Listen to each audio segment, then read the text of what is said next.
He said, our work is to convey the message of Islam. Quran says there is no compulsion in religion. And it says that you cannot force anybody to change your religion. But keep on doing your work. Those who do not change their religion, at least they will realize that Islam's teachings are actually those teachings which ask the person to live together amicably and discharge their duties they owe to each other.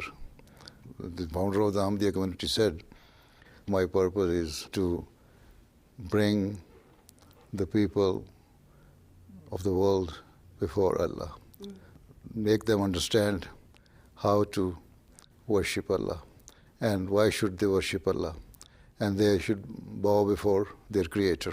Secondly, purpose is to make the people realize their duties they owe to each other. They respect each other. They respect each other's religion. And this is what the Quran says, and this is what we believe, and this is what we practice, this is what we preach.